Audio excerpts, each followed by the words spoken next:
History was made by Alexander Ovechkin. We'll break down the historic moment, but it was the Islanders who got the 2 points. We'll talk about a successful weekend and what it means for the Isles coming up next on today's Locked On Islanders podcast.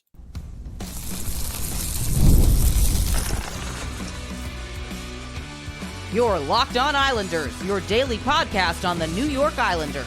Part of the Locked On Podcast Network, your team every day. Welcome, everybody, to the Monday edition of the Locked On Islanders podcast, part of the Locked On Podcast Network, your team every day. I want to thank everyone who makes Locked On Islanders your first listen every day. Don't forget to subscribe on YouTube or wherever you listen to podcasts so you get new episodes as soon as they drop. I'm Gil Martin. I've been covering the New York Islanders for almost 2 decades, and I wrote the book Ice Wars on the history of the Islanders' rivalry with the Rangers from 1972 to the modern era. So glad you could join us today to talk a little Islanders hockey on a historic day, really, for the National Hockey League, and the New York Islanders were a part of it, but maybe not in the way they wanted it to be. Alexander Ovechkin passing Wayne Gretzky to become the NHL's all-time leading goal scorer, and he does it against the New York Islanders at the UBS Arena.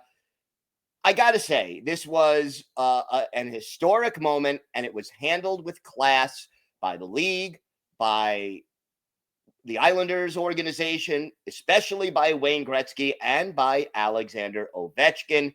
I really think they did things the right way. Was it a little bit annoying seeing so many Capitals fans making the trip up? Absolutely. Do I understand why? Absolutely.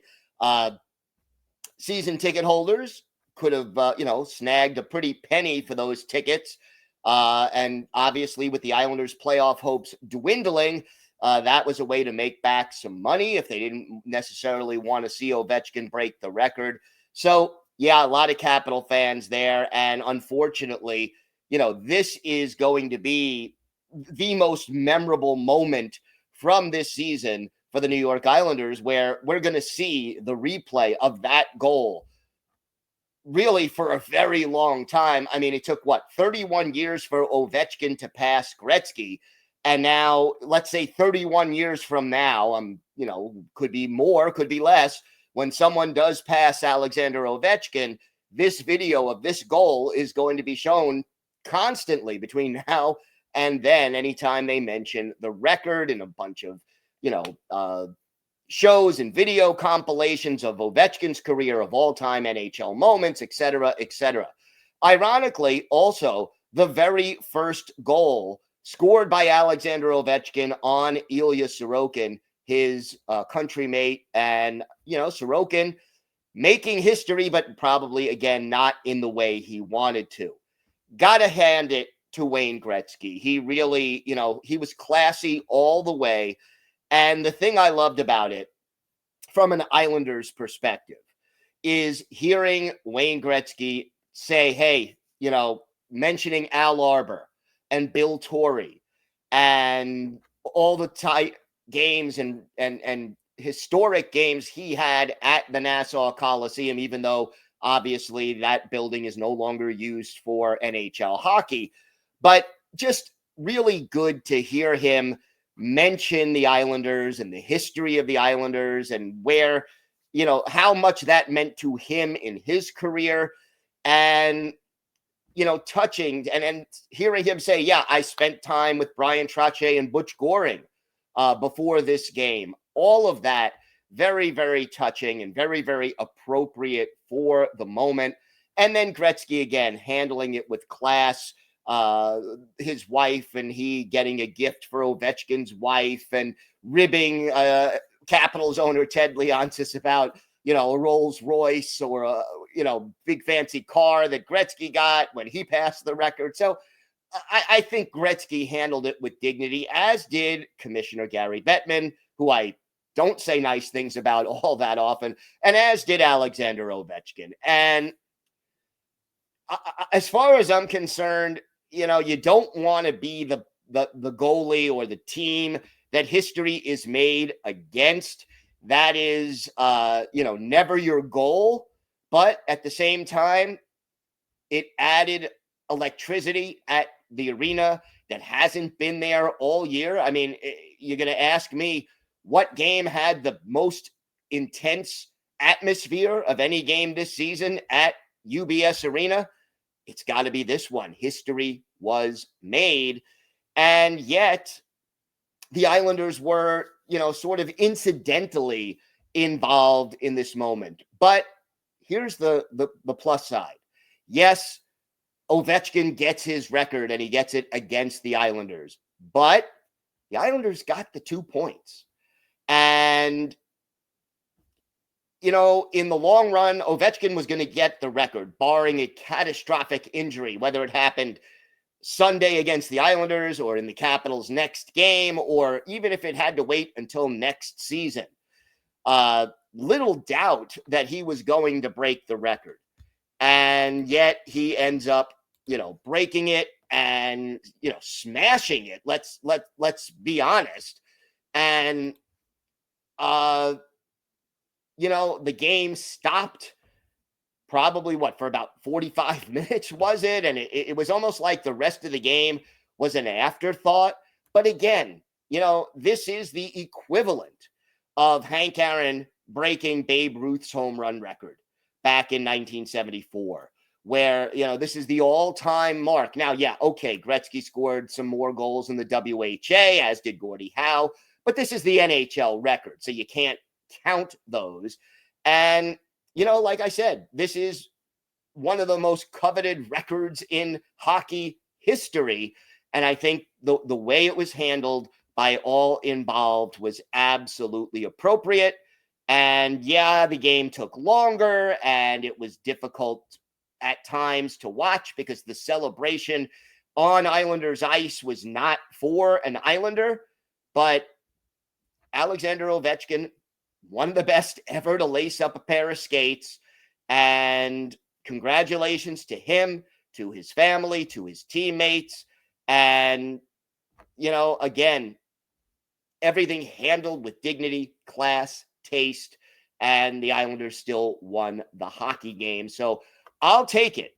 And look, maybe someday, the Islanders will get the next Mike Bossy, the next great pure goal scorer, and maybe that player will have a chance to pass Alexander Ovechkin years and years from now. I think the thing that we kind of take for granted, because Alexander Ovechkin has been, such a star in this league for so long. But wow, you have to be so good and consistent for such a long time. And, here is Alexander Ovechkin at the age of 39, and he's only played, a little more than 60 games this year, and he has more than 40 goals at the age of 39. Is he still the player he was at 25? No, but he's smarter. He has learned to pick his spots. He has learned, when to give it that extra energy and when not to. And he remains somebody who has accomplished so much. I mean, he's won a Stanley Cup. He won the Calder Trophy. He's won the Rocket Richard Trophy 9 times, the Hart Trophy 3 times, the Conn Smythe Trophy once, the Art Ross once. And, again, what can you say about Alexander Ovechkin? So glad that this is over. Not glad that it happened at the Islanders' expense. But again, I'll take it. I'll take the 2 points. It keeps the Islanders' slim playoff hopes alive, and it increases their winning streak to 2 games, and we'll go from there and see what happens. But, for fans who were in attendance, even Islander fans, you saw history being made. You saw a moment that will go down in the annals of the NHL, and it was really a special thing to be a part of. And let's hope next time there's a momentous moment at our arena that the Islanders are the ones doing the celebrating. But congratulations again to Ovi and to Wayne Gretzky and to everybody associated with this record. And now, the rest of the season, we'll move on. More to get to. We're going to break down both of this weekend's games, both wins for the Islanders. We'll update the playoff picture. And for our Islanders' birthday of the day, a Hall of Fame winger who was a part of all 4 Islanders Stanley Cup wins and was named or nicknamed after a character from a popular TV show. All that and more coming up on today's Locked On Islanders podcast. Today's episode is brought to you by Indeed. You just realized your business needed to hire someone yesterday. How can you find amazing candidates fast? Easy. Just use Indeed. When it comes to hiring, Indeed is all you need. Stop struggling to get your job post seen on other sites. Indeed Sponsored Jobs puts your post at the top of the page and helps you reach the right candidates faster. I've been in that spot when you need to hire like yesterday. The pressure is on, and every day without the right person is a setback. That's exactly when Indeed Sponsored Jobs come in handy. They make sure your post is seen by the right candidates right now. Now you can speed up your hiring process with a $75 sponsored job credit. Just go to Indeed.com/lockedon right now and support our show by saying you heard about Indeed on this podcast. Terms and conditions apply. Hiring, Indeed, is all you need. So 2 wins for the Islanders over this weekend. A Friday night win over the Minnesota Wild, and then the win on Sunday over the Washington Capitals. And I got to say, the biggest difference in these 2 games from when the Islanders were on their 6-game losing streak, which ended with the win on Friday, you could talk all you want about who's getting the goals and okay, Matt Martin was in the lineup and there was no Anthony Duclair. And, you could talk about some of the different players who have stepped up. But the biggest difference is team defense, how the Islanders played in their own zone. And if you go back to Friday's game against the Minnesota Wild, and yeah, the Wild are hurting right now. They're missing 2 of their best players offensively. No Kaprizov, no Eriksson Ek. So, they're a team that's struggling. But the Islanders in that game gave up only 6 high-danger chances all game.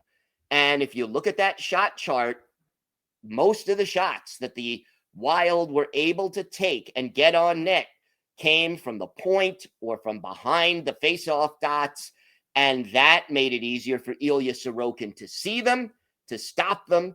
And when the Islanders had a chance, they were much better at exiting the zone than they had been in the 6-game losing streak. And realistically, that is the biggest obstacle that the New York Islanders have when it comes to losing hockey games. Because as good as Ilya Sorokin is capable of being, the bottom line is that if he doesn't see the puck, or if the puck is in the Islanders zone for 90 seconds, 2 minutes, and the players are getting tired, it's not easy to keep the opposition off the scoreboard. Eventually, one of those pucks is going to go in. So, guys like Alexander Romanov and Noah Dobson and Pelech and Polak had been struggling in their own end during that 6-game losing streak. These guys played better hockey Friday night and Sunday afternoon. And very rarely over the course of those 2 games did you see the puck staying in the Islanders zone for extended periods of time. And that is absolutely huge for the New York Islanders.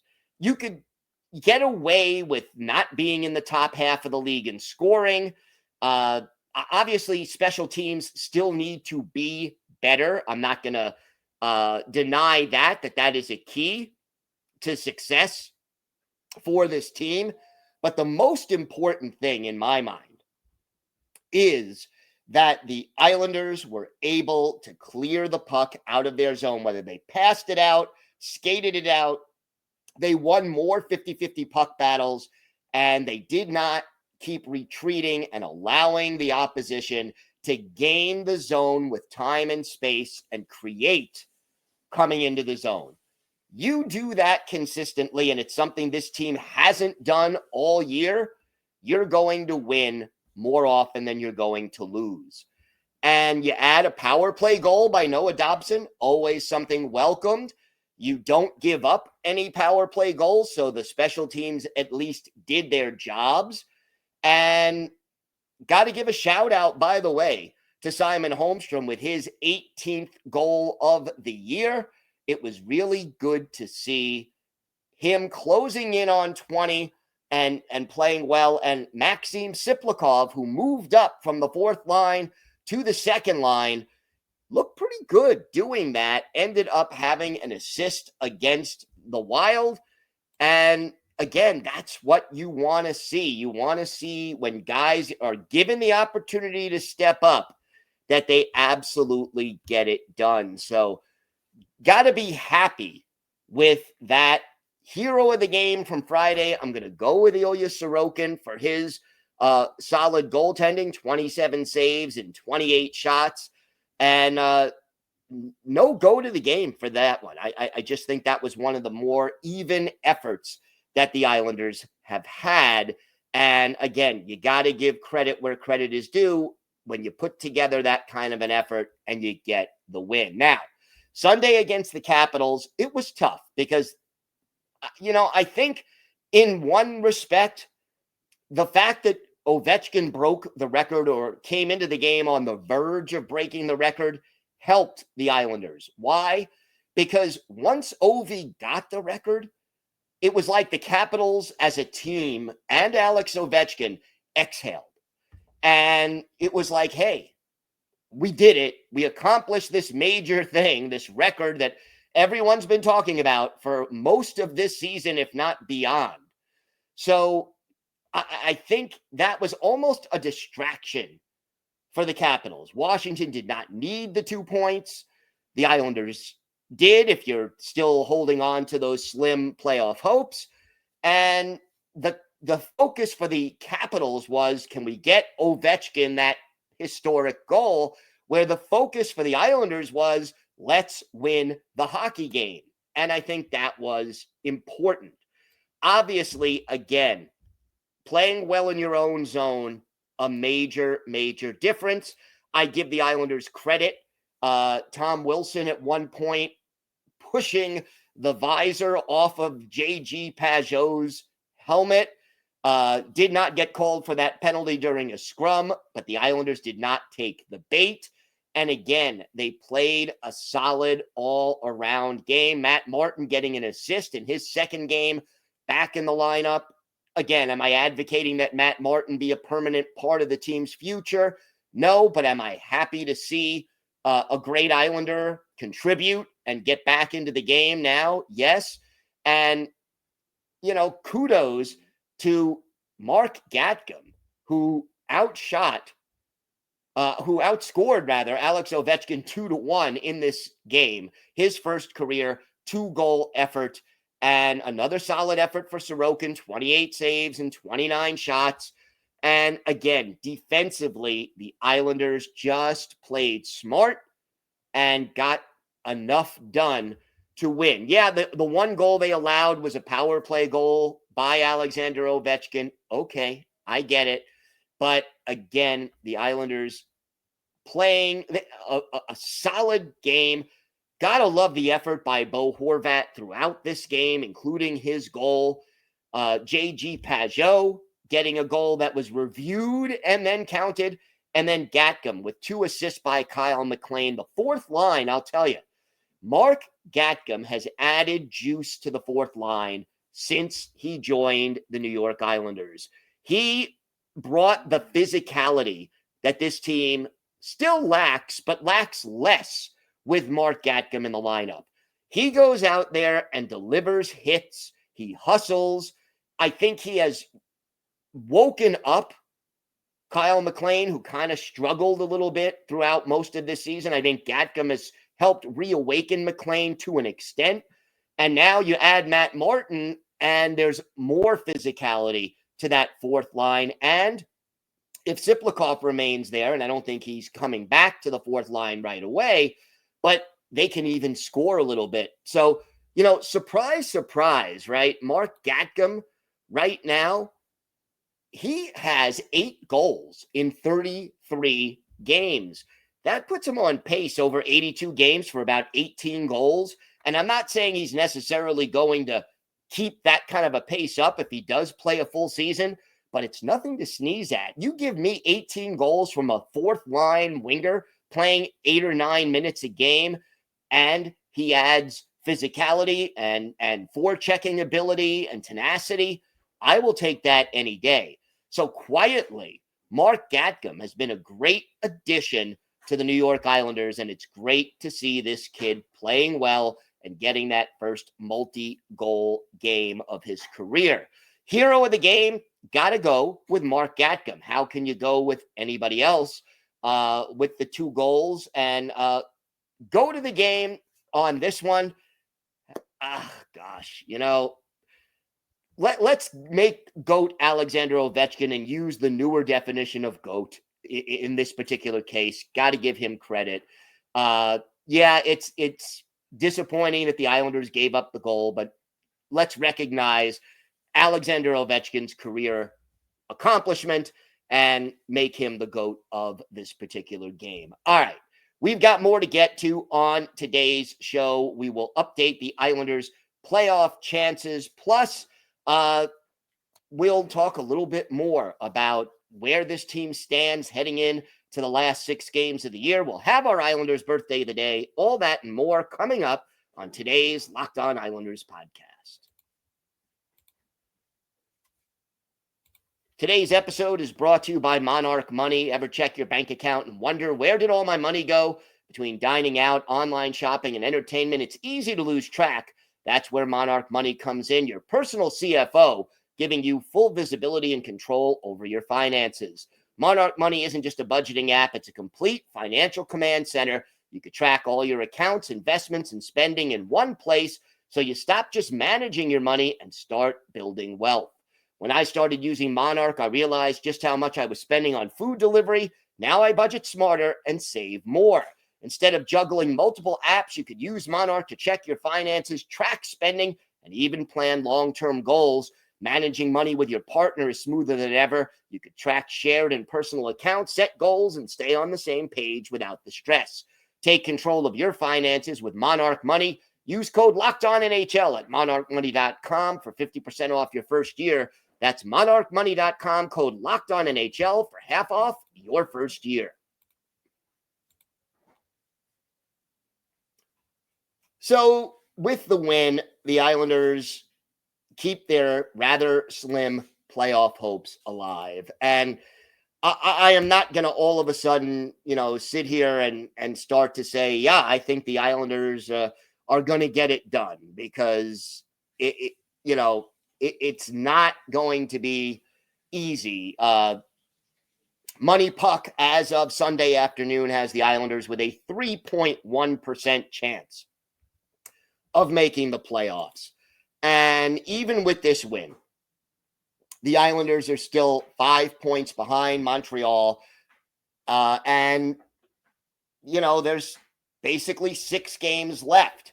So, the Islanders will have to go 6-0, maybe 5-0-1. And, even if they go 6-0, that gets them to 90 points on the season. So if Montreal goes 3-1, they would tie the Islanders. And then you still have the Rangers and Detroit and Columbus in the mix. It is not going to be easy for the Islanders to make the postseason. And the other thing is, this team only has 2 home games left. You have a home game April 10th against the Rangers, and then the home finale on April 15th against the Washington Capitals. Road games at Nashville, at Philadelphia, at New Jersey, and then the season finale at Columbus, which could be an important game for one or both teams. But that's where it stands right now. 6 games left, 5 points out of a playoff spot, pending the results of the Sunday evening games. And, can the Islanders pull this off? They did it last year with a very strong finish. This team is so frustrating for many, many reasons. But one of them is this. And I think this is sort of apropos of a team that is stuck in the muddy middle. And everydayers, you've heard me talk about this so often. Right when you think the Islanders are getting everything together and they're on a winning streak and they can beat anybody, they stumble. And right when you think they're done and buried and out of it, they put together a winning streak. They are capable on any given night of beating any team, but they are also capable of losing to any team. Look, they just beat the Washington Capitals and the Minnesota Wild, 2 teams that are going to be in the playoffs, barring a miracle that Minnesota completely collapses. Those are 2 teams that are going to be in the playoffs once they get underway later this month. And yet they can go out there and lose games to San Jose or Nashville or Chicago just as easily as they can go out there and beat Washington. So it's a frustrating thing to watch. The inconsistency has been the most consistent thing about this team. But look, until they are mathematically eliminated, they're going to give it everything they've got. And, you take it one game at a time and hope for the best. And that is hopefully what we're going to see from this team the rest of the way. Time now for our Islanders birthday of the day. And this is a bittersweet birthday of the day because today would have been the 71st birthday of former Islanders forward Clark Gillies, arguably the best left wing in Islanders history. First round pick of the Isles in 1974. 4th pick overall, was also drafted by the Edmonton Oilers of the WHA, 7th overall. Scored 25 goals as a rookie with the Islanders and then put together a string of 30-plus goal seasons. Part of the greatest line in Islanders history, the Trio Grande with Brian Trottier and Mike Bossy. Member of all 4 Stanley Cup winning teams. A captain of the Islanders for a couple of years, although he didn't feel comfortable in that role and relinquished it to Denny Potvin. Played in 958 career NHL games, 319 goals, 697 points, 1,023 penalty minutes. Add 47 goals and 94 points in 164 playoff games. That's a little more than 2 full seasons of playoff games, and all but 5 of them were with the New York Islanders. We're going to go back and remember one of Clark Gillies' most memorable moments. Oh, his nickname, Jethro, from the Beverly Hillbillies TV show. They said he looked like Jethro, so that's what they went with. One of his more memorable games as an Islander, November 19th, 1976. Islanders in Vancouver to take on the Canucks. Chico Resch, the Islanders goalie, and Kurt Ridley got the start for the Vancouver Canucks, although Cesar Maniago ended up replacing him mid-game. In this one, Clark Gillies, our Islanders' birthday of the day, got things off to a fast start with Jerry O'Flaherty in the box. Gillies gets his 7th from Jean Potvin and Billy Harris. That makes it 1-0 Islanders. With the score 4-1 Islanders after 1. The Canucks score on the power play to make it 4-2. And then Clark Gillies again on the power play with Bob Daly in the box for hooking. He scores his 8th of the year, 2nd of the game. Trottier and Dennis Potvin with the assist. And a little more than 4 minutes later, Gillies completes his first career NHL hat trick. Trottier and Bert Marshall with the helpers on that goal at even strength. Islanders go on to beat Vancouver by a score of 6-4. For Clark Gillies, the hat trick, he's a +1. He had 6 shots on goal, which led the team, and he potted the game winner. Clark Gillies, who left us due to cancer far too young at the age of 67 back in 2022. Hard to believe he's been gone 3 years. A man who was involved in the Long Island community on and off the ice and is sorely missed. Clark Gillies is our Islanders' birthday of the day. Want to thank you again for making Locked On Islanders your first listen today. For your second listen, check out the all-new Locked On NHL Game Night. Every game, every night until a Stanley Cup champion is crowned. Get local analysis on a national scale. Find NHL Game Night on Locked On NHL on YouTube or wherever you listen to podcasts. It's part of the Locked On Podcast Network, your team every day. If you have a question, a comment, maybe a topic you'd like us to discuss on a future episode, you can email us at lockedonislanders@gmail.com. If you leave your first name and where you're from, we're happy to mention you on the show when we discuss whatever's on your mind.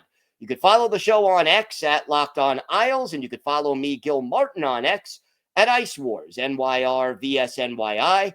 We'll keep you up to date on all things Islanders all year long, and I am live tweeting during nearly every Islanders home and road game. So join me for a little instant insight and analysis, and it's great to talk Islanders hockey with you, game time or anytime. Everydayers, we are back tomorrow. We'll have a full preview of the Islanders game against the Nashville Predators, plus the latest Islanders news, notes, and happenings. So make sure you all join us for that. Have a great day, everybody. Stay safe. And of course, let's go Islanders.